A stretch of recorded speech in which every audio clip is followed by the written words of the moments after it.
Qərb və Rusiya arasında mövcud geosiyasi parçalanmada Ermənistan Moskvanın Ukrayna münaqişəsindən, Tehranın isə ABŞ və İsraillə müharibəsindən çıxardığı dərslər altında bastırılmaq riski daşıyır.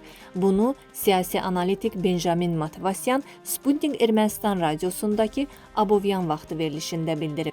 Rusiya Xarici İşlər Nazirliyinin sözçüsü Mariya Zaxarova daha əvvəl bloger Olga Blogoveşchenskaya ilə müsahibəsində Rusiya ilə Ermənistanın xüsusi münasibətlərə malik olduğunu vurğulamışdı. O, həmçinin Moskvanın İrəvanın Avrasiya İqtisadi Birliyində üzvlüyünü qoruyub saxlayarkən Avropa Birliyi ilə əlaqələri dərinləşdirməsində ziddiyyət gördüyünü açıq şəkildə bildirmişdi. İran prezidenti Məsud Pezeşkiyan və baş nazir Nikol Paşinyan bu yaxınlarda Tehranda görüşmüşdülər və İran lideri olduqca problemli Cənubi Qafqaz bölgəsindəki vəziyyətə regiondan kənar qüvvələrin qeyri-sabit təsirindən narahatlığını bildirmişdi. Onun müşahidələrinə görə Ermənistan hakimiyyəti deyir ki, Rusiya ilə münasibətləri kəsmək və ya ona problem yaratmaq niyyətimiz yoxdur.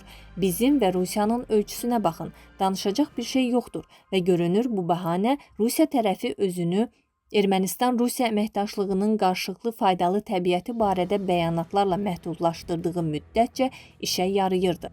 İqtisadi əməkdaşlığın İrəvan-Moskva qarşılıqlı əlaqəsinin təməl daşı olduğu yanaşmasına uyğun olaraq Rusiya rəsmiləri yüksək ticarət dövriyyəsindən və Ermənistanın təkrar ticarət mərkəzinə çevrilməsindən danışırdılar. Lakin son zamanlar Moskva getdikcə daha çox belə bir qiymətləndirmə səsləndirməyə başlayıb.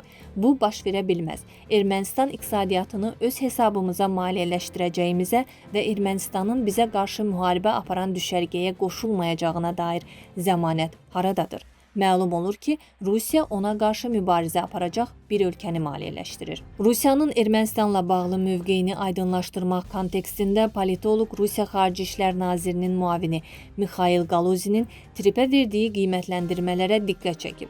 Galuzinin beynəlxalq sülh və rifah üçün Trump marşrutu layihəsinin perspektivlərini qeyri-müəyyən adlandırdığını bildirib, çünki bu Tehranın maraqlarına potensial təhlükə yaradır. Nazir müavinin vurğulayıb ki, Tehran bu cür infrastruktur marşrutları vasitəsilə Amerikanın iştirakının artmasından məmnun qalmayacaq.